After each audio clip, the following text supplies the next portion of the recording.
Hi, my loves. Do you know that not everybody became a nurse because they wanted to be a nurse? I'll give you the full gist of how I became a nurse. So, get your glass of wine and stay with me. Okay, so while there are some details I might not be fully disclosing for now on this video, I'm just going to give like a brief rundown of how I became a nurse, including where I am currently and everything I do when it has to do with nursing. So I had always wanted to be a doctor. Yes, if you have ever guessed, like, oh, she doesn't want to be a nurse or she never wanted to be a nurse, what was she wanting to be? I had always wanted to be a doctor. This was my dream as a child growing up. I said it like over and over and over again on several occasions, and I worked towards it. So when I finished secondary school, I took an exam, the JAM. I passed. I took my first post UTME.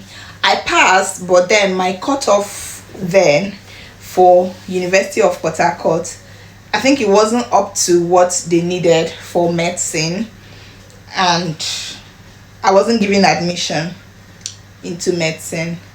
I was not ready to take any other course, right? So I was like, okay, the next year I'm going to write another exam, which I did. The next year I wrote, my JAM score was not as high as the previous year.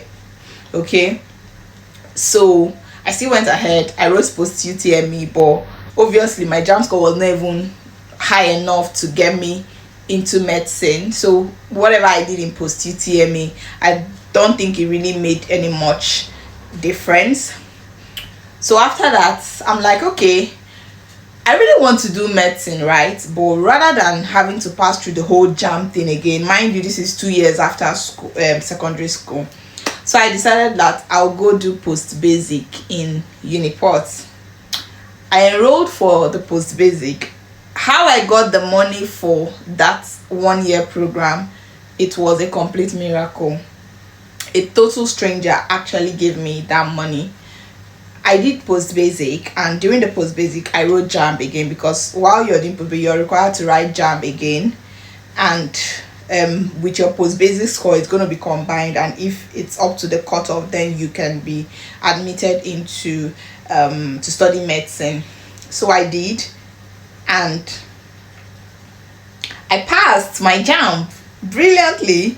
Like, it was very good. And then, how do you continue the school? That is the gist. Okay guys, long story short, I couldn't get into medicine because despite passing the exam, qualifying to to study the course, I couldn't further because there was no money. Yes, there was no money, there was no sponsor anywhere. And then the only story I heard was that if you want to study medicine, you need to have a laptop, you need to have big textbooks. The textbooks are very expensive, and without that you cannot study. In fact, they won't even allow you to go into the class. You cannot attend lecture without having those big textbooks, having a very big laptop. And what would I know as a teenager then? There was no way I could cut corners, if that's the word. So somehow one thing led to the other. Someone suggested to my family that I should do nursing, right? But mind you, there was no money for medicine, so where will the money for nursing even come from? So I don't know, I can't remember who made that suggestion, but the person was like, okay, how about she goes into auxiliary nursing? And then I was sent to a hospital then in Port Harcourt, where I was meant to train there as an auxiliary nurse for 2 years. After that, get a certificate, probably get a job as a nurse in the hospital, and work and maybe save up money to go either to medical school or probably to nursing school. So 1 year into the whole training, I got like a bit of favor from my then boss. At some point he was like, okay, you need to go back to school, this place is not for you, and things like that. And really I wanted to go back to school. I knew I wasn't meant to be there, but there was nothing I could do, right? So he gave me money for another jam, to take jam again that year, which I did, and I think I passed. But now I was like, okay, because I've been all bent on attending University of Port Harcourt. Mind you, I grew up in Port Harcourt, so I was very familiar with Port Harcourt, and I was just trying to walk within my comfort zone, right? I didn't want to leave home. But after writing that jam, I saw that my score was good, but I think it was above 250. It was good, but I felt like I wouldn't get medicine, or even if I will, it shouldn't be in Uniport. So I decided to like try other school. I applied for Niger Delta University, Amasoma, and I don't know, one day I just slept and woke up, and something in me was like, peace, what if you don't get medicine? It means you're not going to get admission this year. I got up, I went to cyber cafe, I did a change of course like ASAP. I initially applied for medicine. I don't know what happened. I changed, and I did not even change it to nursing. I changed it to medical laboratory science. I don't know what's in my head.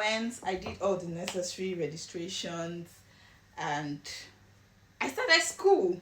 I was posted to Eket, because in Akwa Ibom State we have 3 schools. That was how I was able to complete my nursing school. So after that, I traveled.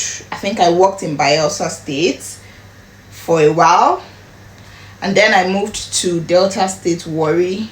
I worked, mind you, all of these places I worked were outside my comfort zone. I did not have any family or friends there, but I took that bold step to work. So this is to encourage someone out there. You must leave your comfort zone. Your comfort zone is not going to get you anywhere, to be fair. So I worked in Warri I worked in a particular hospital which paid me like good money then. In fact, let me just say it here, when I started working as a nurse, my first ever salary was 40,000 naira. Yes, it was 40,000 naira, and I'm grateful to that, because some of my colleagues didn't even get such a good offer as at then. But yeah, I did. So when I moved to Warri, I worked in Warri for like 2 years or thereabouts. I moved to a different hospital, and when I got to that hospital, I was like, okay, it's time to take a step further, because then my salary had increased a little bit. I was single, I was living alone in a self-contained, I felt like I was living the life, but I was, when you're living it, you're struggling, you're trying to like make ends meet. You don't have anybody anywhere sponsoring or paying bills or doing anything. So I said, okay, let me take my exams and jackpot.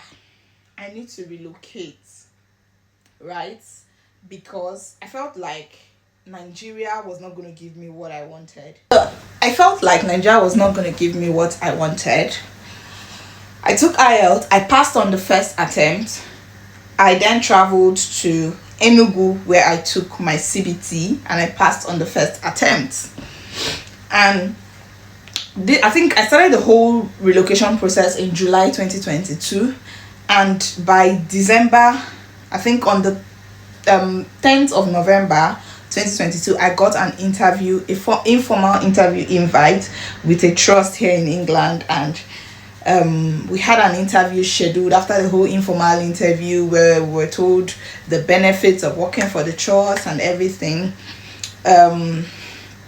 we were told to book ourselves onto the real interview, which I did, and I took my interview I think on the 5th of December 2022, which I won't forget. And by the 12th of December, I was told, congratulations, you've been offered the job. And then the process for visa, COS, everything, one of the trust. So fast forward to January 2023, I got my COS, I applied for my visa, I got it on the first go, and yeah, preparations started. And I arrived Heathrow, United Kingdom, on the 21st of March 2023. and ever since then I've been practicing nursing in this beautiful country. So if you enjoyed this video, please kindly like, share, comment, subscribe to this channel, and turn on your notification bell so you get notified when I post new videos.